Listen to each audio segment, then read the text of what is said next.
남자들이 자존감이 강한 걸로, 자기애가 훨씬 더 강한 걸로 나타나고 있습니다. 병적인 자기애. 예, 병적인 자기. 왜냐면 남자들은 자기가 뭐라고 해야 되나, 나 정도는 그래도 못생긴 건 아니지 않아? 이러면서 이상하게 자꾸, 아니 좀 못생긴 애가 자꾸 막 그런 얘기를 하니까 약간 남자들은 보통 자기가 조금, 나는 생기진 않았어. 안녕하세요. 패션 디자이너 홍재근입니다. 너무 멋있습니다. 네. 지금 제가 여러 개 보이지 않으세요? 셋이서 막 갑자기 막. 네. 아니 뭐 요거를 사실 뭐 가면은 감추기 위한 건데 이거는 저희 이제 보여주려고 만든 가면이에요. 네. 벗어도 또 황제건, 벗어도 또 황제건. 무서워. 사람들이 그 옷 입을 때 이거를 단순히 그냥 뭐 저처럼 과감하게 표현하는 분들도 있지만 되게 쉽게 하는 말들이 있어요. 무난하게. 네, 저는 별로 안 좋아하는 말이긴 한데 네, 무난하게만 하면 저 같은 옷 디자인을 하는 사람은 할 이유가 없잖아요. 그렇죠. 네, 오늘 그런 부분에 대해서 더 얘기해 볼까 봐요. 우리나라에서 조금 더 그런 부분이 있는 것 같아요. 자기 표현을 하는 데 있어서 패션으로 특히 드러나는 이 부분에서는 자기를 통한, 자기 눈을 통한 자기를 보는 것보다 남들의 눈을 통한 자기를 너무 의식하게 되는 거예요. 맞아요. 누가 얘기하면 왠지 막 그거 안 입어야 될 것 같고 막 가려야 될 것 같고 이런 거는 나에게 필요 없는 거다라고 뭐 생각하는 분들이 너무 많은 것 같은 거예요. 예를 들어서 여기에서 이 오렌지 탑을 한번 얘기해 볼까요? 네, 풀을 달리고 요즘 되게 유행하는 옷이고 오버사이즈고 되게 좋긴 한데 나의 어머니나 혹은 나의 와이프가 이 옷을 입고 나간다고 했을 때 너무 예쁠 테니까 입어봐 라고 하실 분은 사실 별로 없을 것 같긴 해요. 사실 별로 없을 것 같긴 해요. 어울리게 되게 잘 어울려. 이거 좀 갈아입어. 이거 상을 다 쳐다봐. 민망해. 무한하니까 이거 하고 그냥 얌전하고 무난한 거 그냥 그런 거 눈에 안 띄는 거 입어! 라고 하실 분들이 훨씬 더 많기는 해요. 근데 그분 입장에서는 나는 더 도전하고 싶고 표현하고 싶고 보여주고 싶은데 그런 시선 때문에 약간 좀 자기 표현을 본의 아니게 억제시켜야 되는 그 억눌림이 발생하게 되는 거죠. 명품이라든지 뭔가 약간 브랜드를 따질 때 밑에 밀라노나 파리 써 있으면 굉장히 고부가 가치고 고가이고라고 생각했는데 이제 한국 디자이너들도 브랜드 밑에 서울이라고 붙여요. 굉장히 유행에 빠르고 앞서가고 그거에 대한 뭔가 서울 스타일이 생기게 된 거거든요. 근데 다만 그 앞서가는 거에서 너무 똑같이 앞서간다 그래야 되나 스타일이? 예를 들어서 유행이라는 게 보는 건 다 마찬가지인데 어느 한정된 스타일만 너무 약간 복제 개념식으로 뭐 예를 들어서 TV에 나오는 뭐 어떤 연예인이 너무나 멋있는 룩으로 머리끝까지 발끝까지 나온 거를 그대로 그냥 자기한테 컨트롤 CV로 그냥 갖다 붙이는데 사실 그게 진정한 개성 표현은 아니고 자기 표현은 아니고 그냥 복제잖아요. 근데 그 스타일은 나쁘지 않아요. 자기한테 어울릴지 안 어울릴지도 몰라. 근데 개성 부분에 있어서 자기 표현 부분에서 너무 약간 좀 비슷해지지 않나 그런 부분이 조금 아쉬워서요. 네. 이게 제 평소 복장인데, 네.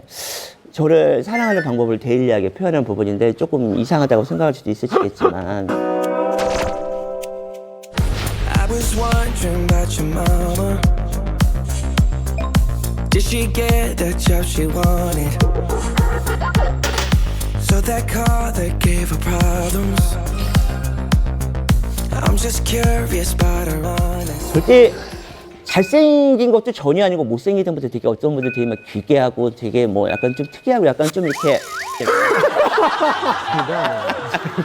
근데 뭐 반전 이상은 저도 수긍하는 부분이 있어요. 왜냐면 저랑 하는 직업이나 이런 생각하는 가치관이나 이게 전혀 반대의 입장에서 본다면 저 사람 너무 특이해 라고 하는 좀 부담스러워 보고 싶지 않아 이렇게 얘기할 수도 있긴 한데 저는 그거에 별로 굴하지 않아요. 왜냐면 저는 제 포지션에서 저를 사랑하는 이 방식이 저는 너무 마음에 들기도 하고 이 도전의 목적이 더 넓은 자유를 찾아서 떠나는 게 목적인 거지 저를 구속하기 위한 목적이 아니에요. 저를 디자이너로 보기 전에 개인 황제근으로 봤을 때 표현하는 방법이나 디자이너 황제근으로 표현하는 방법이나 아주 똑같은 건 하지만 기본적으로 맥락은 같이 하거든요. 그냥 아침에나 뭐 일이 있던 일이 없던 옷을 입고 나갈 때 거울 속에 나를 이렇게 그려봐요. 근데 그리기가 되게 쉬워요. 머리가 없으니까. 콧선이라든지 안경이라든지 뭐 이런 민머리라든지 이런 부분이 되게 컴플렉스였었는데 어느 순간부터 표현할 수 있는 게 너무 많은 거예요. 뭐 저도 처음부터 이런 부분에 있어서 뭐 자기가 높은 건 아니었지만 어느 순간부터 이거에 대해서 저를 너무 사랑하게 됐고 이 코스염 안경 민머리를 통해서 패션적으로 표현할 수 있는 게 너무너무 많다는 걸 알았어요. 저는 되게 좋아요. 네, 거울 속에 비치는 이 모습이. 그 다음에 계절의 경계도 없어요. 지금 제가 입은 착장을 보면. 그러네요. 지금 여름 쪼리에다가 사실 이거는 그리고 여자 옷이에요. 근데 안에 셔츠는 또 남자 거고. 이런 거 막 섞어가지고 저를 표현하는 게 너무너무 좋아. 이런 게 아이디어이고 이거를 디자인해서 만들면 옷이고 그냥 제가 입으면 황재영 스타일이 됩니다. 네. 그러다 보니까 그런 자기의 옷으로 잘 표현하는 그런 디자이너들을 많이 좋아하는데 제가 좋아하는 디자이너예요. 이 니콜라스 게스키아라는 지금 루이비땡 그거를 디자인하는 디자이너하고 예전에 크리스티앙 디땡이라는 그 브랜드의 디렉터였던 존 갈리아노를 굉장히 좋아하는데 그 패션이라는 거를 그 상업적인 거에 그치지 않고 거의 예술적인 폭으로 해서 범주를 이만큼 늘려버린 사람이에요. 그 자유의 박수를 굉장히 보내고 존경해서 되게 좋아하는 디자이너예요.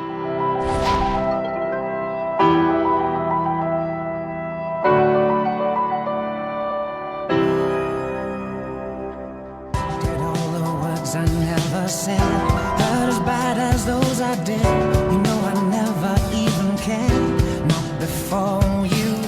If I could go and turn back time, if I could only press rewind, I would bleed this heart of mine just to show you. And I'll be the first to say I'm sorry, first to say I'm stupid. 저는 쇼할 때 그냥 하지 않고 이야기를 담아요. 예를 들어서 신데렐라라는 주제면 그 스토리가 보이는 그 옷이 계속 나와요. 모델들이 빗자루 들고 나오고 앞치마를 들고 나오고 나의 아이디어나 표현을 더 풍성하고 극대화시킬 수 있으면 그 구성 요소를 더 엮어 넣거든요. 디자이너들이 모든 스타일을 다 잘하는 건 아니에요. 자기가 잘하는 그 특기라는 게 있어요. 저는 이런 약간 쇼적이고 드라마틱하고 표현하는 것들을 극명하게 잘 전달하는 이런 것들을 되게 잘하는 디자이너이고 그래서 뭔가 드라마틱한 전개를 만들어낸다거나 재미있는 아이디어, 독특한 아이디어 이런 것들을 하는 게 너무너무 재밌고 그래서 이런 가면 만드는 일이 저한테는 너무너무 재밌고 보람 있는 것들이었거든요. 내가 이 가면이라는 걸 하나 만들어서 이 스타일이라든가 그 가면 이름을 붙는 뭔가 토탈 룩을 만들어내는 그 첫 번째 가면을 내가 한다는 거 제안한다는 거 이런 거에 대해서 굉장히 희열을 많이 느꼈고 그걸 통해서 또 저를 많이 보여줬었어요.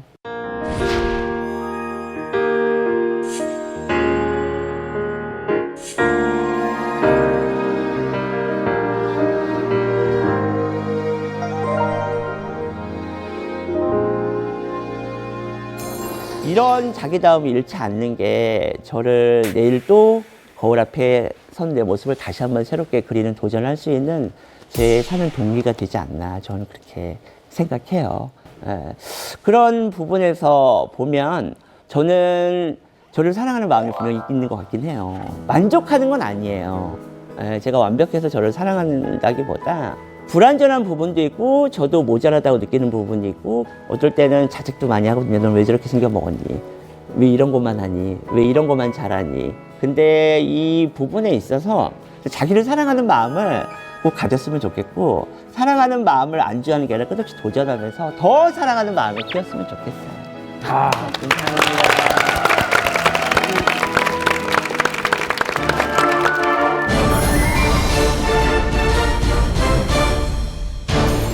자, 우리 황재근 디자이너의 훌륭한 강연 잘 들었습니다. 우리 강연 어떻게 보셨어요? 굉장히 훌륭했어요. 근데 진짜요? 얘기를 들으면서 자유를 추구하는 거, 그렇죠? 내가 잘하는 부분으로 선택해서 집중해서 그걸 계속 발현시키고 발전시키는 것, 그게 바로 자기 얘기겠죠. 내가 잘 살고 있고 내가 꽤 괜찮은 사람이고 내가 능력 있는 사람이다라는 것을 자기 표현으로 확인하는 자유를 추구해서 확인한다면 더 좋겠죠. 근데 굉장히 잘 살고 있는 것 같아요. 미친 건 아니겠죠? 글쎄요. 다른 부분에서는 다르게 생각해 볼 수도 있죠. 왜 가끔 왜 그런 얘기 많이 하거든요. 아우 너는 크레이지 막 그러니까 이게 미쳤다는 게 정말 이렇게 정신병적으로 그런 게 아니라 이렇게 너무 이렇게 너무 이렇게 넘어간 거 아니냐 뭐 약간 제가 지금 42살인데 40살이 넘기 전까지는 뭐 이렇게 뭐 유명세가 있거나 이런 것도 아니어서 굉장히 손가락질을 많이 받았고 쟤는 왜 저러니 왜 저렇게 옷 입기 왜 저렇게 표현하지 왜 저런 거 하지 그냥 왜라는 게 항상 되게 많았었어요.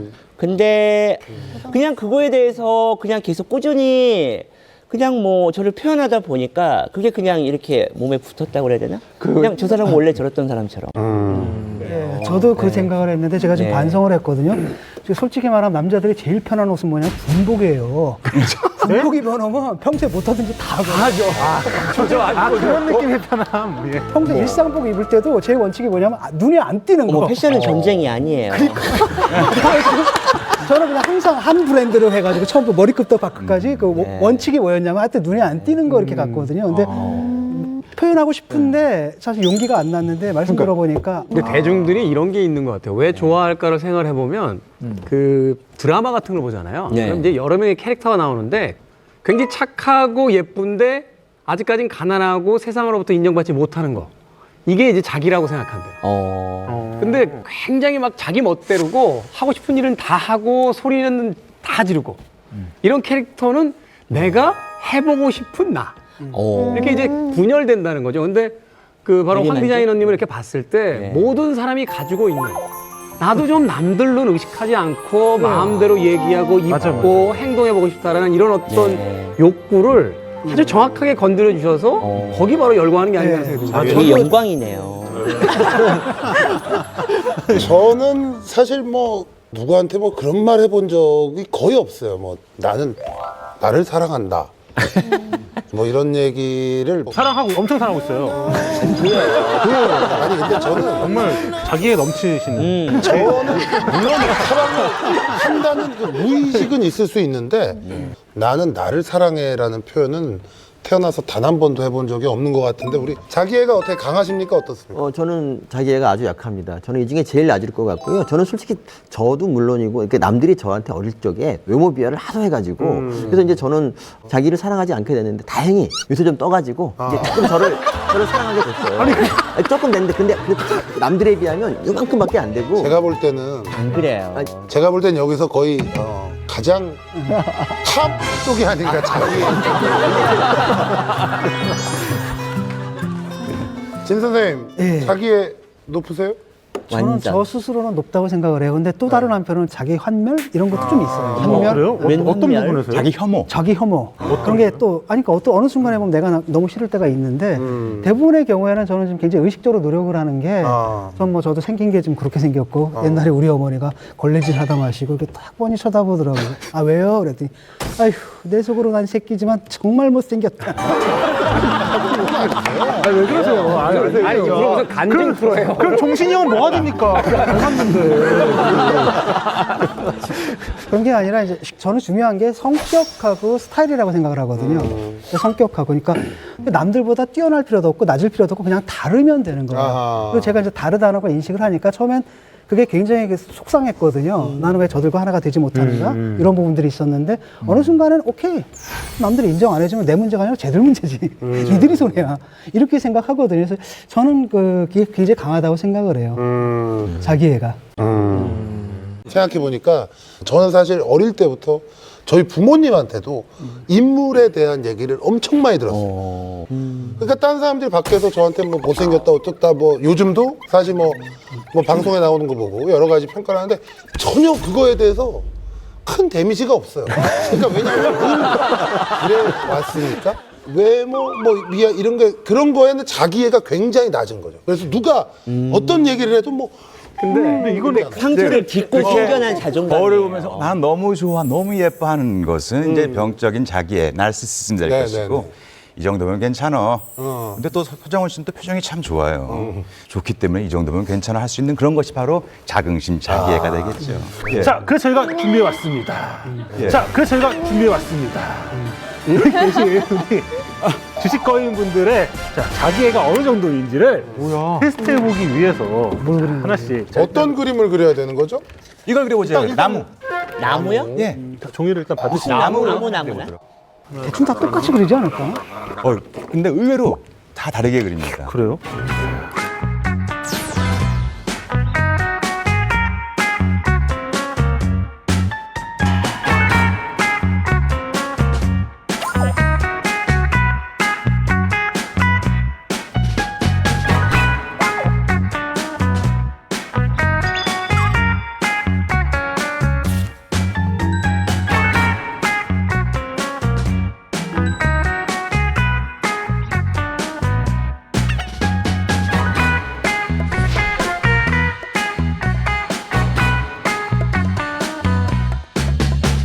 보통 안정적인 이제 자신감, 자기애를 보이는 사람들은 이렇게 그래요. 전체를 다 쓰면서 선이 너무 복잡하지도 않고 너무 단순하지도 않고 그리고 뿌리가 분명히 보이고 줄기가 확실하고 뒤에 상까지 있거나 전반적인 상황들을 파악할 수 있다.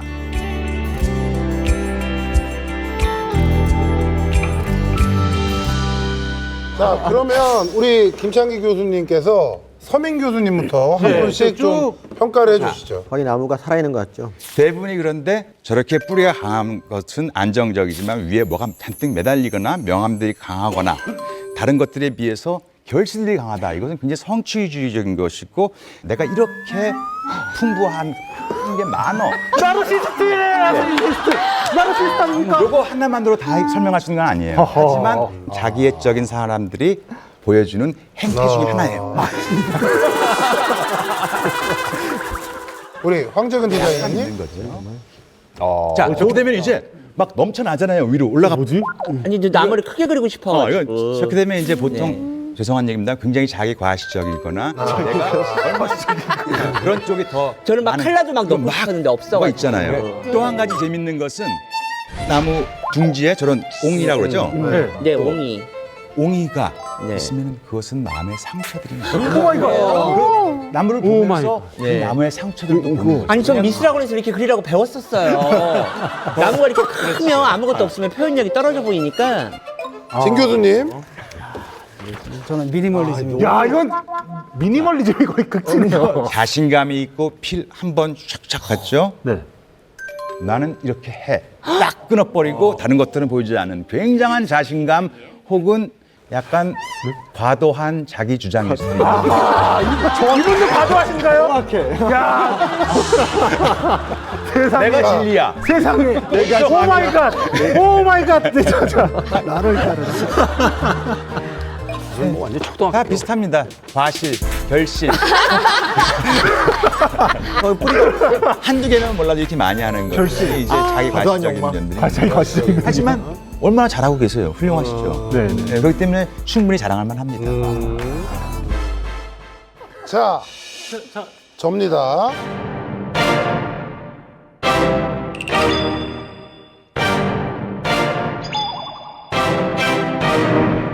자, 자, 접니다.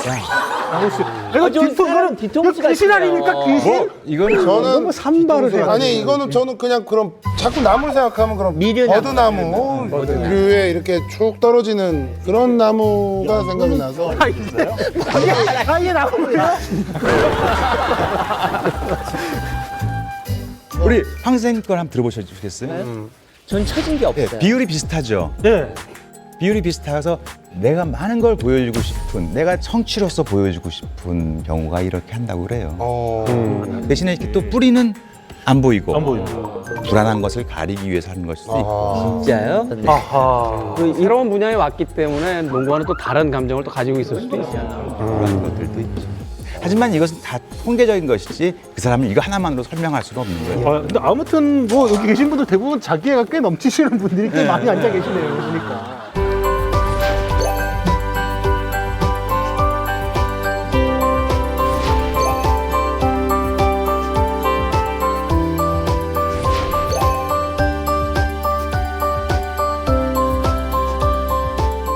아니 근데 뭐 아무튼 요즘이야 뭐 이렇게 자기를 표현하는 개성시대라고 하지만 옛날에도 뭐 이런 사람이 좀 있었나요? 그 옛날에는 사실 많지 않았죠. 왜냐하면 네. 그 보수적인 사회였으니까. 그게 이제 아까 말씀하신 것처럼 르네상스 때부터 사람들이 개성을 평가해주기 시작해요. 근데 이제 아마도 자기의 짱이라고 한다면 제가 볼 때는 뒤로라고 있어요. 알브레히트 뒤로라고. 뒤로? 화가. 뒤로. 사람은 자화상을 그렸거든요. 유화로 3장을 그렸는데 2장은 뭐였냐면 4분의 3 프로필이에요. 이렇게 아주 전통적인 프로필 사진이죠.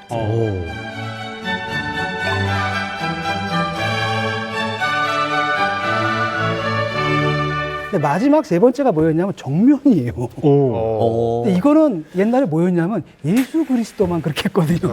그래서 이렇게 머리를 딱 보면 이렇게 쭉 내려온 게 자기가 그리스도상이 그 순간 착각해. 이거 그리스도상인가 아니면은 화가의 자화상인가 착각하거든요.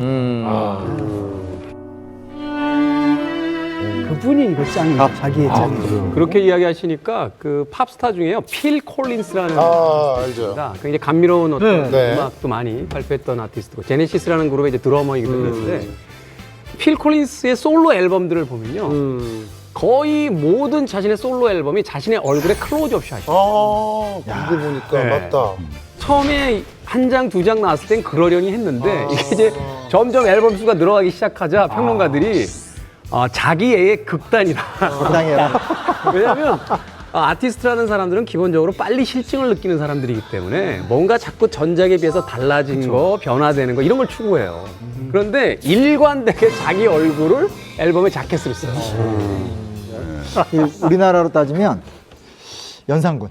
대표적인 케이스예요. 이 사람이 그러니까 연상군이 되게 이중적이에요. 그러니까 예법은 있지만 그 예법 내에서 최대한 예쁘게 입고 싶고 궁중의 나인이나 궁녀 이런 사람들도 일부러 다 예쁜 옷을 입히고 대신에 그렇게 해놓고 누구도 궁궐을 이제 보면 안 되는.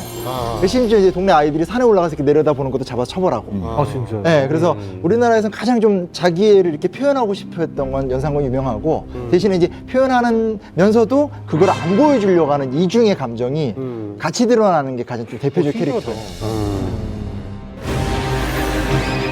다음 강연은 어떤 주제일지 빅픽처 보여주세요.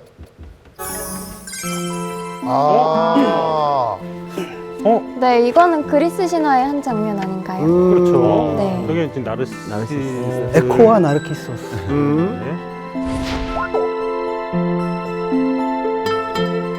오른쪽에 있는 그림은 저거는 그냥 저거는 뭐 요즘 그 저 개그 코드도 많이 쓰지 않나요? 저 코미디 혼자서 이렇게 형들이 하는 거. 자기가 자기 스스로 하는 거죠. 저거 되나요?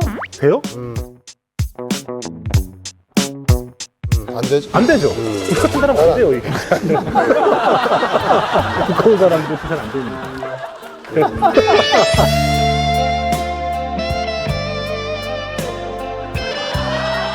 지식거인 김창기 교수님, 당신의 어깨를 빌려주세요.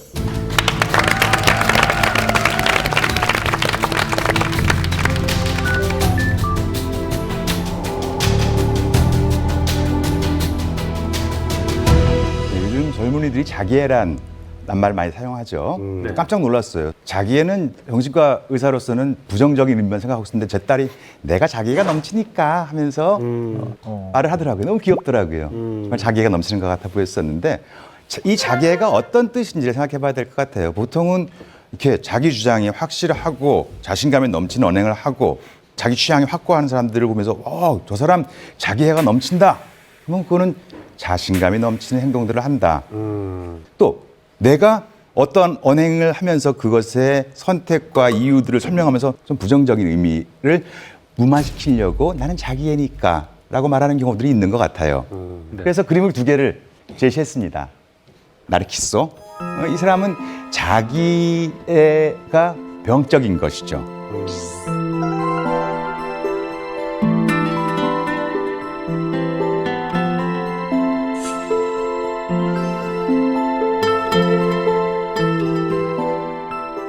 자기만 집착하고 자기만 주장하고 자기만 부각시키려고 노력하고 타인들을 배려하지 않고 타인들을 사랑할 수 없고 이쪽은 그래도 자기를 사랑하려고 노력하는 것. 이것은 셀프 러브라고 미국에서는 주로 셀프 러브라는 게 굉장히 긍정적인 의미의 자기애라고 말하고 있어요. If you think that I'm still holding on to something. You should go and love yourself. When you told me that you hated my friends, the only problem was with you and not them. And every time you told me my opinion was wrong, and tried to make me forget where I came from. And I didn't want to write a song, 'cause I didn't want. 긍정적인 의미라고요. 그런데 사실 참 불쌍한 사람들이에요. 나르시시즘, 자기애적인 인격을 갖고 있는 사람들은 학대를 받고 부정적인 경험들을 자꾸만 쌓아간 사람들이죠. 너는 부족해, 너는 못났어 라는 평가들을 자꾸 받다가 보면 거의 보호받아야 될 사람들이 그런 얘기를 듣다가 보면 죽을 것 같은 두려움이거든요. 그래서 자기를 보호하기 위해서 방어 기제를 사용하는 것이죠. 그래서 무시, 외면. 너희들의 평가는 옳지 않아. 나는 괜찮은 사람이야. 나는 사랑받을 만한 사람이야. 나는 뛰어난 사람이야 하면서 나름대로의 환상을 만들고 그것을 증명해 보이려고 노력하는 것이죠. 이 사람들이 힘을 얻게 되면 굉장히 극악무도한 폭력적인 억압적인 어떠한 권력이 되는 것이고 힘을 얻지 못하면 매우 냉소적이고 매우 비판적인 논객들이 되는 거죠. 맞네. 그러네요. 근데 그렇다고 또 다 병적인 자기애가 심한 건 아니에요. 대부분은 안정적인 자기애를, 자신감을 가지고 자존감을 가지고 있다가 어떠한 문제들에서 흔들려서 약간 휘청거리면서 자신감을 잃었다가 다시 회복하는 것이죠. 괜찮은 사람이다, 자기애를 느끼려면 내가 잘 살고 있다고 느껴야 돼요. 어떻게 하는 것이 잘 살고 있는 것인가? 어떻게 하는 것이 잘 살고 있는 것인가? 정신과에서는 주로 XYZ 측으로 보죠. 가장 중요한 요소들.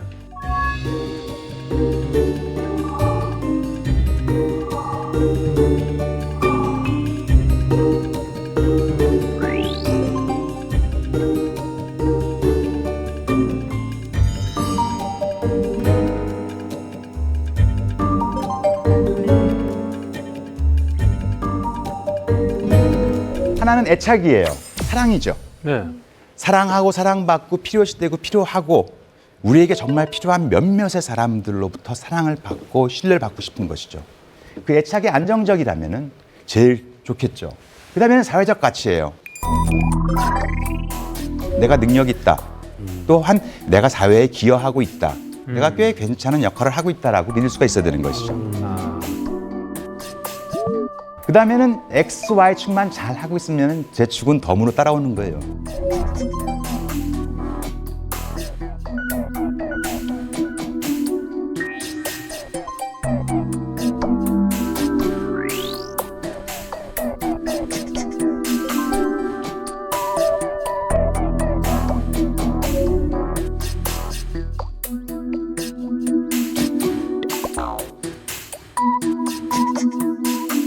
제가 저를 생각해 봤을 때는 뭐 이렇게 이 정도예요.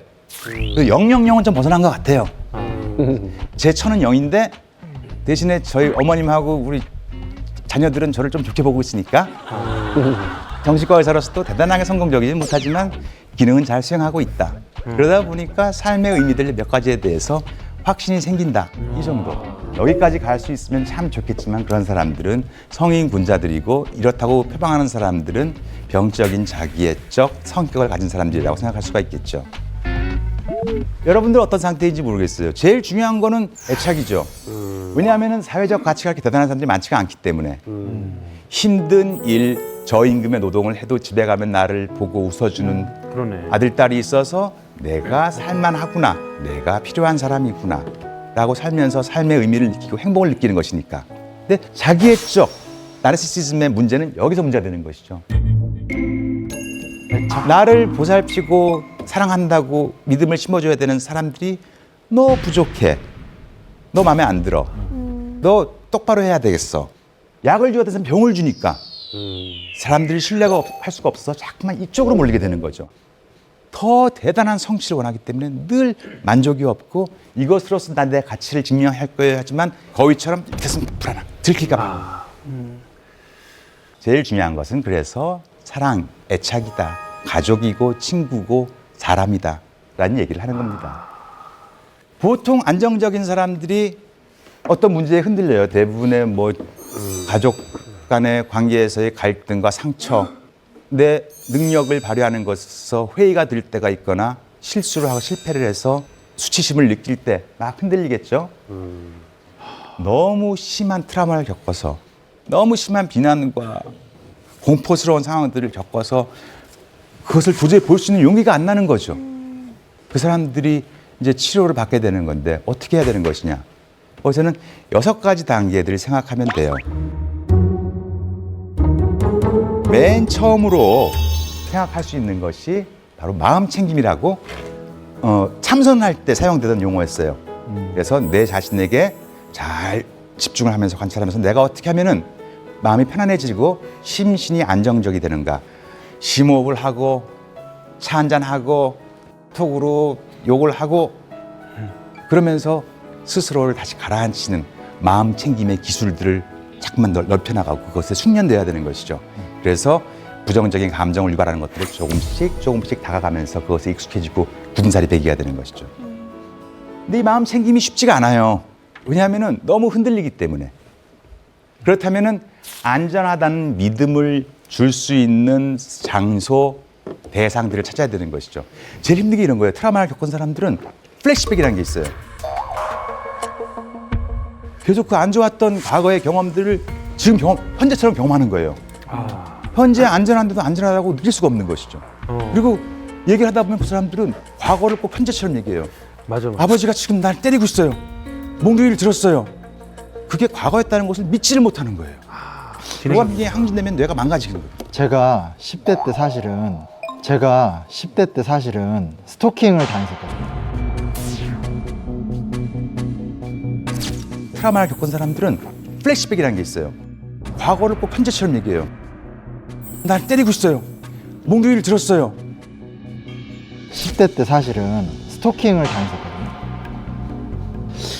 그 남자애는 저를 지하로 끌고 가서 4시간 동안 저를 폭행한 적이 있었어요. 근데 한 20대 중반까지 계속 꿈을 꾸는데 꿈에 걔가 나오거든요. 근데 꿈에서 한 번도 싸워서 이겨본 적이 없어요. 그런 건가, 일종의? 그렇죠. 그거는 경미한 플래시백이라고 생각할 수 있죠. 경미하대. 난 되게 힘들었는데. 그것도 힘들죠, 정말로.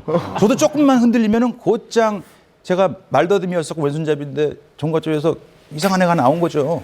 맨날 그 찌질한 자신감 없는 애로 돌아가고 또 의과대학 가서 본과에서 낙제생이 되고 사랑했던 여자한테는 버림받은 무용지물로 돌아가요, 자꾸만.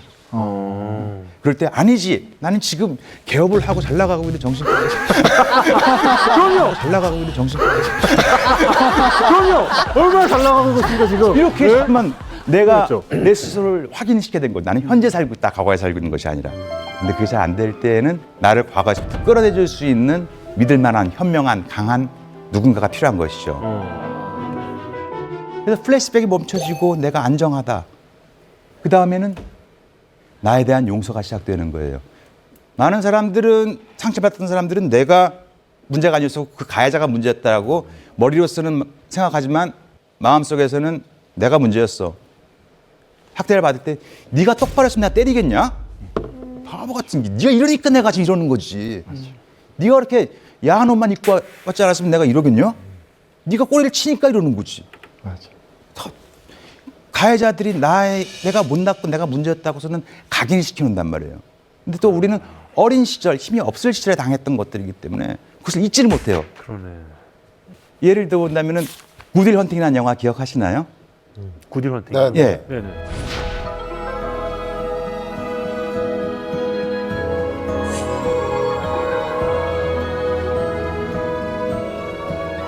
로빈 윌리엄스가 뭐 거부하는 거 난리를 치는 거를 참고 견딘 다음에 It's not your fault. 너의 잘못이 아니야. 너의 잘못이 아니야. 믿어, 이 자식아. 이렇게 할 때 드디어 마음의 문이 조금 열리기 시작하는 거죠. 내가 신뢰할 수 있는 사람이 내 문제가 아니었고 내 잘못이 아니었다고 확인시켜줄 수 있을 때. You know, what is it like? Will has an attachment disorder? Is it all that stuff? Fear of abandonment? Look at me, son. It's not your fault. I know. No, it's not your fault. It's not your fault.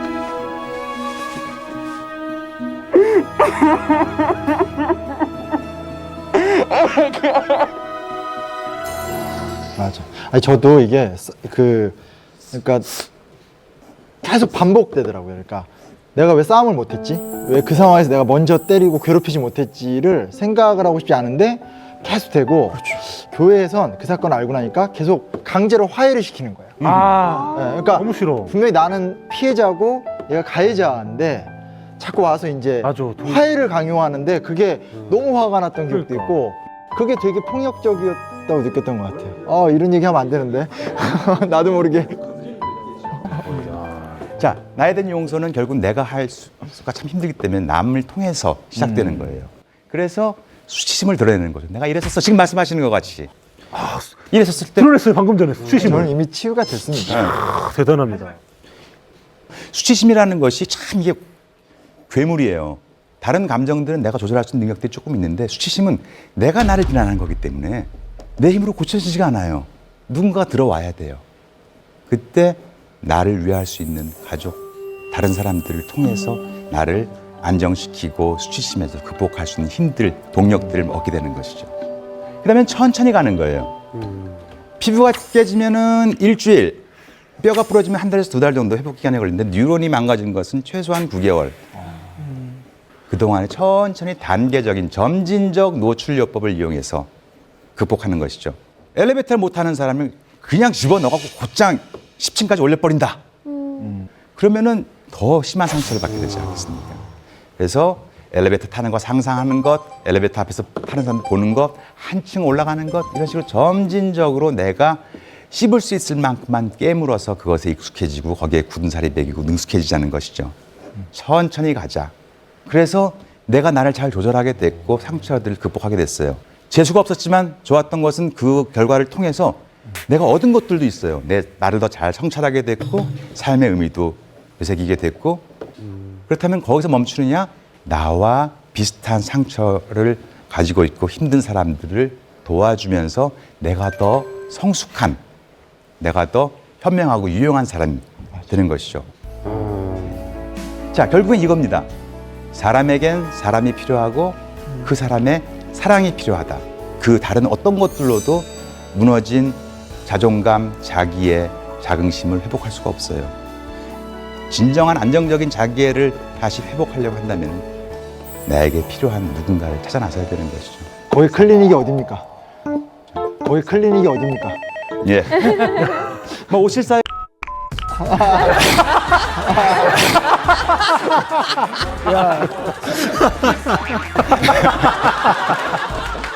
감사합니다. 이상입니다. All the things that you said to me yesterday, play it over in my mind. It's a crime. It's a crime. How you reeling me in with the games you play, then you hang me out to dry. So I tried to shake you out my head, try to dance with somebody new. But you got those lips so red and that smoky voice you do. So I know it's pointless anyway, 'cause there ain't nobody else that could light me up so bright and break this crazy spell. Up all night, up all night. All the things that you said to me yesterday, play it over.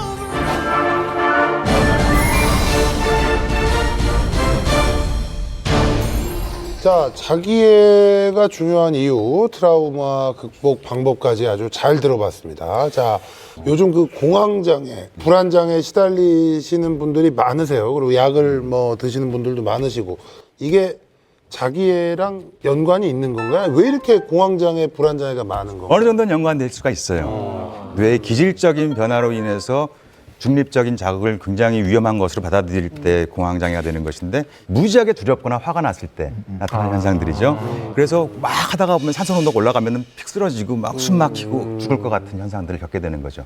그런데 자기애적 성격을 가진 사람들은 계속 남이 문제다고 생각하고 자기 주장을 과도하게 하다 보니까 인정을 받지 못하게 되고 결국 화가 나게 돼 있어요. 그래서 아까 말씀드렸듯이 잠이 안 오는 것부터 시작해서 화를 참지 못하겠다, 우라병, 가슴이 벌렁벌렁거리기 시작한다. 그러다가 쓰러지기도 하죠. 그러면은 공황장애라고 진단되는 경우들이 많은데 그래서 그런 면에서는 공황 발작 과호흡 증후군과 자기애적인 성향과는 굉장히 연관성이 있다라고 볼 수는 있겠죠. 사실 성취를 못했기 때문에 걸리는 경우도 있을 것 같은데 제가 얼마 전에도 동창들을 만났는데 이 공황장애나 불안장애 약을 먹는 친구도 있더라고요. 근데 여기서 또 하나 재미있는 게 뭐냐면 이 친구들의 은퇴자금이나 무슨 연금 같은 걸 봤을 때 사실 그 정도 금액이면 한 두 부부가 또 살아가는 데는 특별하게 지장은 없겠다라는 사람들도 있어요. 근데 이런 사람들이 공황장애나 불안장애를 겪고 있으면서 하는 이야기가 뭐냐면 지금 삶의 어떤 기준을 너무 은퇴해서도 계속 유지하고 싶어 하는 거예요. 쉽게 얘기해서 일주일에 2번은 뭐 근사한 데서 밥을 먹어야겠고 주말에는 골프를 가야겠고 분기나 6개월마다 한 번씩은 해외여행도 가야겠고 그런데 일반적인 연금의 규모로 봤을 때 이제 그게 충족이 안 되는 거죠. 그러니까 사실은 이게 단지 그냥 사회적인 어떤 불안도 있겠지만 개인적인 어떤 기준이 굉장히 달라지면서 우리 지식거인 분들께 여쭤보겠습니다. 안정적인 마음을 계속 유지하기 위해서 어떤 나만의 노하우가 있다. 좀 저 같은 경우는 일기를 쓰는데 막 제가 고민이 있잖아요. 그럼 그 고민을 써요. 쓰고 이게 내가 걱정해가지고 해결이 되는 문제인지 그냥 좀 객관적으로 보려고 하거든요. 그럼 좀 해결이 되는 것 같더라고요. 일기로. 네. 저 같은 경우에는 대학교 때 교수님 2분을 봤어요. 한 분은 굉장히 실력 있으신 분이고 한 분은 좀 실력은 좀 없으신 분이에요. 보니까 실력 없으신 분은 권력 행사를 그렇게 해요. 대학원생도 괴롭히고. 그런데 실력 있으신 분은 자기 연구 외에는 별 관심이 없으시더라고요. 그걸 딱 보고 아 저거다 싶더라고요. 그러니까 내가 남한테 막 인정을 억지로 받으려고 한다는 건 내가 좀 공허하다라는 생각이 들고 나만 확실하다면 괜찮다. 그리고 제가 생활 수준을 안 높여요. 그러니까 언제 어디서라도 내가 뭐랄까 잘못됐을 경우에는 지금의 아주 작은 소득만으로도 이 행복감을 유지할 수 있겠다. 그래서 나는 언제든지 가방 싸고 떠날 준비가 돼 있는 거예요. 그러니까 학교에서 막 자른다라고 하면 오케이 자르세요. 이거 약간 이런 좀 거. 회피성 아닙니까? 이거? 아니요, 근데 지금 진중권 교수님의 이야기에 굉장히 공감하는 게 저는 뭐 미니멀리스트까지는 못 됩니다만 최근에 와서는 좀 심플리스트로 살려고 해요. 그래서 제가 사실 음악을 직업으로 선택했기 때문에 음반이 굉장히 많습니다. 근데 어느 날 깨달은 게 정말 부질없는 짓을 했다라는 거죠. 그러니까 그리고 나서부터는 제가 아꼈던 판들 주변에다 나눠주고 버리기도 하고 그런데 이게 굉장히 즐거워지기 시작하는 게 뭐냐면 지킬 게 점점 사라지니까 사람이 되게 용감해집니다.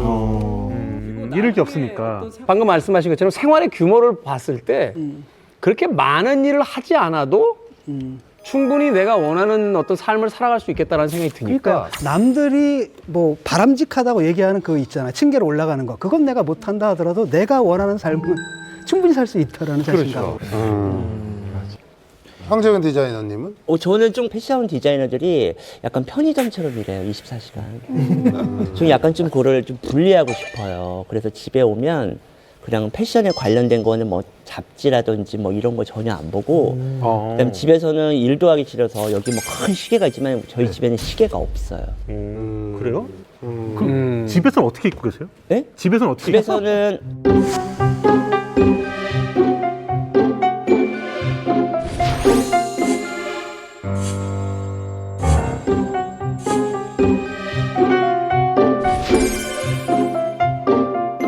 집에서는 안 입고 있어요. 집에서는 안 입고 있어요.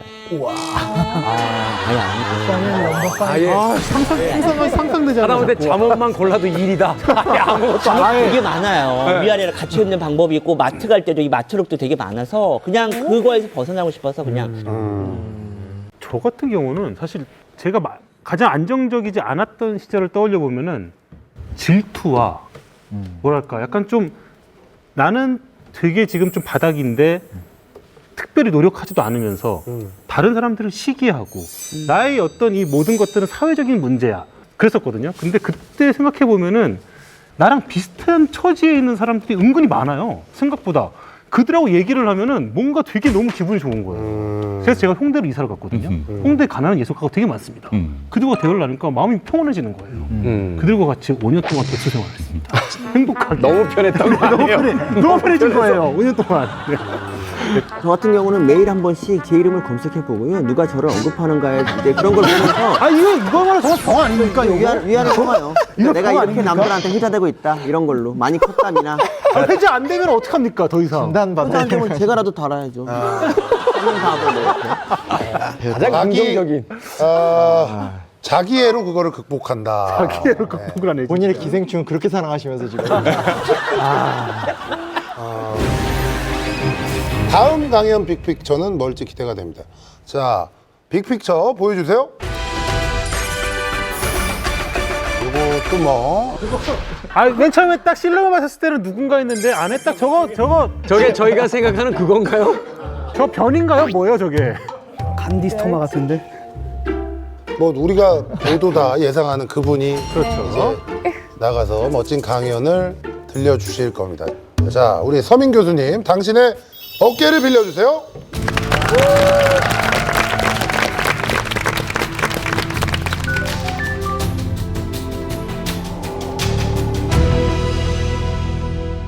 우리가 지금 자기애를 주제로 얘기를 하고 있습니다. 사실 자기애는 사실 모든 생명체의 본성입니다.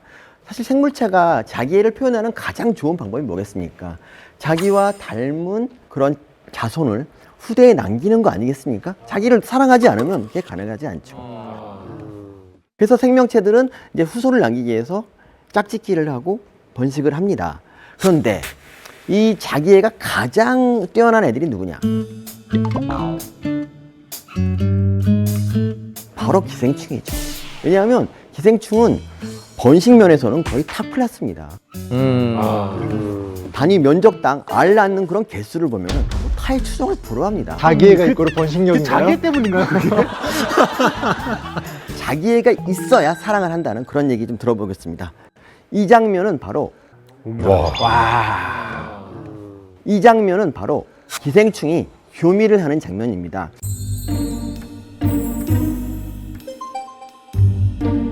저도 이제 이걸 보고 굉장히 큰 감동을 받아요. 혹시 심소영 씨는 이 장면 보고 어떤 느낌 받았습니까?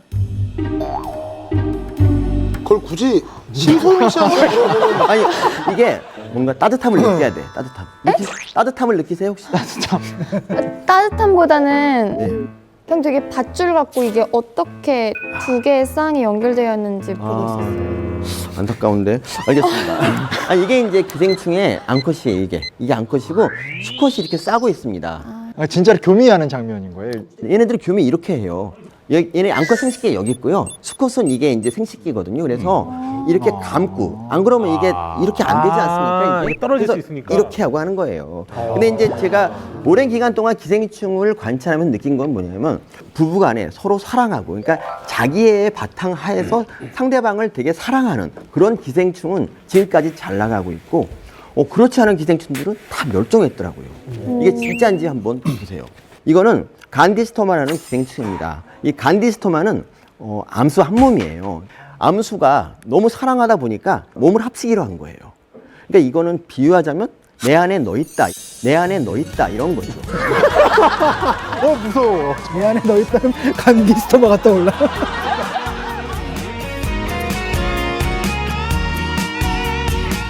기생충의 이 암수 한 몸이 되면은 어떤 점이 좋냐면 일단 암수가 같이 합치기 때문에 어디든지 들어가서 살 수가 있어요. 그러니까 어떤 동물이든지 들어가서 자유롭게 살 수 있어요. 그렇죠. 이런 좋은 점이 있고요. 두 번째로 짝을 찾기 위해서 들이는 시간이 다 이제 전략이 되지 않습니까? 그 시간 동안 얘네들은 자기들의 생존을 위해서 거의 모든 정력을 바칩니다.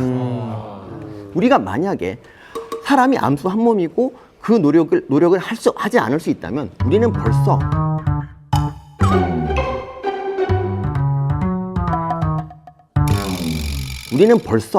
뭐 화성이나 목성 이런 데 이미 식민지를 개척했을 거예요. 그런데 이건 사람이 이거 따라할 수는 없죠. 그렇죠? 암수 한 몸을 따라할 수는 없지 않습니까? 그래서 이 간디스토마는 우리 사랑의 자기의 좋은 모델이 되지 못합니다. 그래서 그 다음을 보겠습니다. 이거는 요충이라는 기생충입니다. 굉장히 귀엽게 생기긴 했지만 무슨 뭐 곰장어인 줄 알았어요, 진짜. 뱀장어 같은 생각이 들었어요. 그렇죠. 이게 이제 꼴이고요. 그래서 이제 이게 핀처럼 생겼다 해서 피놈이라고도 불리는데 이 요충은 대표적으로 독박 육아를 하는 기생충입니다. 아, 독박 육아. 아. 수컷은 정말 교미한 지 정말 하루도 지나지 않아서 사람 몸 밖으로 도망가 버립니다. 정말 나쁜 놈이죠. 할 수 없이 이제 남은 요충은 정말 그 알을 하나씩 만들고 그리고 그러니까 10,000개까지 알을 만들어요. 그리고 그 10,000개가 되는 알들을 훌륭한 어른으로 만들기 위해서 애를 쓰느라고 나중에 결국 과로사를 합니다. 너무 슬픈 기생충이죠. 근데 이 기생충은 이론상으로는 잘 못 나가야 되는데 암컷이 너무 헌신적인 희생을 하기 때문에 근근히 버티고 있어요. 이 어머니의 힘은 이렇듯 위대합니다. 어머니의 힘이 위대하다는 얘기가 여기서 나오죠. 묘하게 끌려 들어가는 느낌도 있어요. 이거는 이제 회충이라는 기생충입니다. 기생충의 왕이라고 불렸던 기생충인데 얘네들은 이제 우리 몸 중에서 어디 사느냐? 음식과 꿀이 흐르는 이 작은 창자 안에 기생을 합니다. 거기 있으면 뭐 하나 먹을 거 걱정이 없을 것 같은데 얘네들이 시시때때로 위로 올라와서 뭐 담도로 간다든지 아니면 사람 입으로 기어 나오기도 합니다. 얘네들이 왜 음식을 놔두고 그런 짓을 할까? 알아봤더니 다 짝을 찾기 위해서입니다. 마음에 드는 짝이 없어서 막 이렇게 목숨을 걸고 위로 올라가는 거죠. 근데 정말 이 회충이 어이가 없는 거는 얘네들은 그렇게까지 해서 짝을 만나잖아요. 근데 만난 짝한테 그렇게 잘하지 않습니다. 교미를 일단 하고 나면 그 다음부터 태도가 돌변해서 남처럼 대해요. 그러니까 쇼윈도 부부가 되는 거죠. 어떻게 남처럼 이래요? 요충 같으면은 요충은 이제 수컷이 나가버리니까 암컷이 남은 암컷이 다른 수컷한테 좀 도와달라고 할 수도 있는데 이 회충은 옆에서 딱 지켜보고 자기는 잘해주는 것도 없으면서 옆에서 감시를 합니다. 오, 진짜 못됐다. 최악이죠. 그러다 보니까 이 암컷들이 회충 수컷한테 이제 학을 떼게 되는 거죠. 그래서 회충의 혼인율이 점점 떨어지고 나중에 알도 잘 안 낳게 되고 그래서 회충이 결국 멸종했습니다. 지금 우리나라의 회충 감염률이 0.003%밖에 안 되는 것이 바로 다 이 회충 수컷과 암컷이 그렇게 사이가 좋지 않기 때문입니다. 저 죄송한데 굉장히 그럼 인간한테는 좋은 일 아닙니까? 해충이 멸종된 게 인간한테는 좋은 일 아닙니까? 꼭 그렇다고 할 수는 없죠. 왜냐하면 얘네들이 나름의 또 좋은 역할이 있는데 우리가 회충이 없는 세상 너무 끔찍하지 않습니까? 생각만 해도. 왜 끔찍하죠? 그걸 이상하게 설득을 하시니까. 회충이 그럼 회충 동생을 살고 싶은데 나는. 회충이 있어야 아름다운 세상입니까? 저 일본의 도쿄의 그 메구로 박물관에 가면은요 기생충이 전시가 되어 있는데 제일 인기 많은 게 바로 회충이에요. 회충 앞에서 애들이 어떤 생각을 하냐면 과학자가 돼야겠다 이런 생각을 합니다. 아니 그렇다면 그런 논리시라면 우리 저 서민 교수님 몸에 저 귀여운 아이들을 다 품고 다니세요. 품고 다니시면 되잖아요. 저도 그러고 싶은데 이제 저는 명색이 기생충의 아버지잖아요. 네네. 근데 회충에 걸리려면 회충알을 먹어야 되는데 기생충을 먹는다는 게 제가 아버지로서 할 짓이 아닌 것 같습니다. 야, 이거 그런 식으로 빠져나가시니까 할 말이 없네요. 야. 이제 제가 말씀드릴 기생충이 바로 이 쥐어룹충입니다. 혈관 속에 사는 기생충인데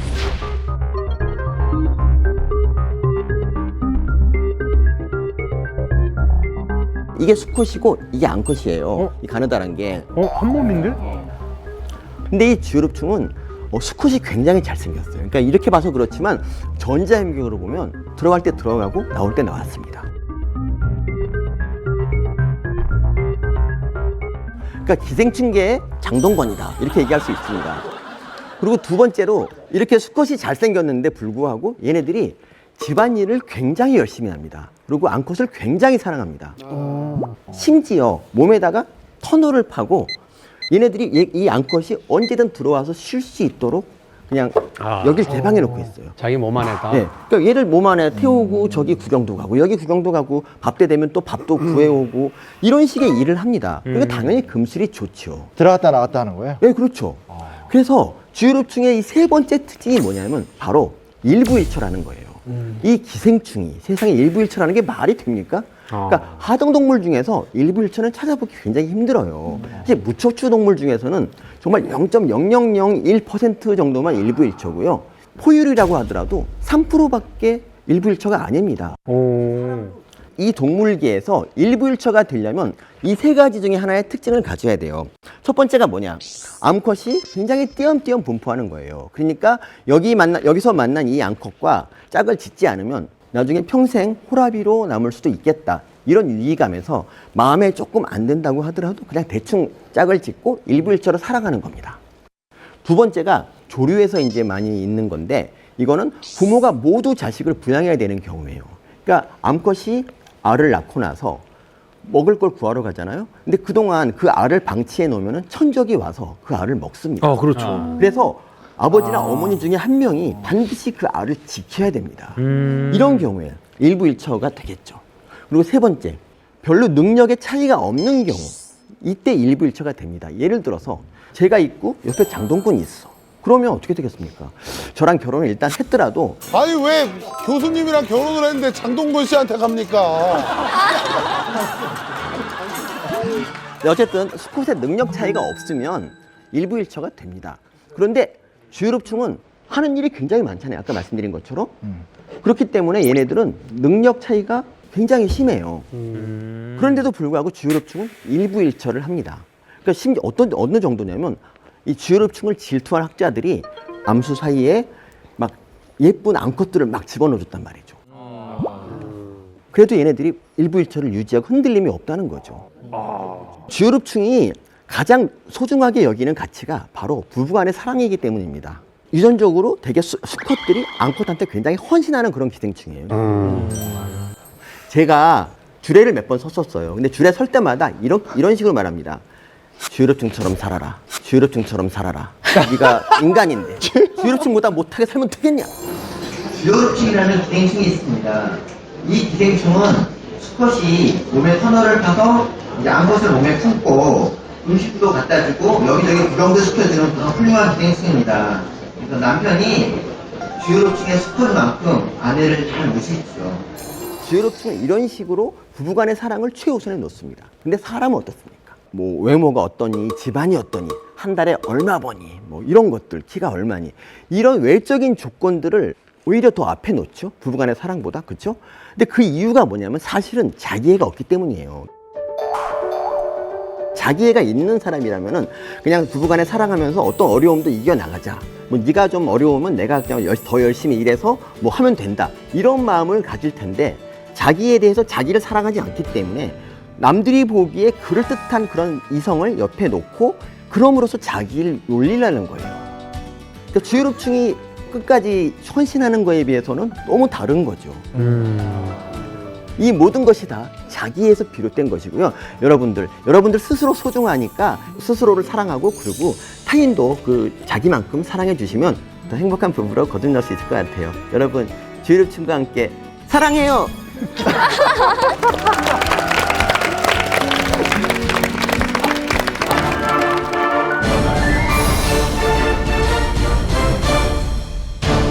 자, 우리 서민 교수님의 늘 재밌고 유쾌한 강연 잘 들었습니다.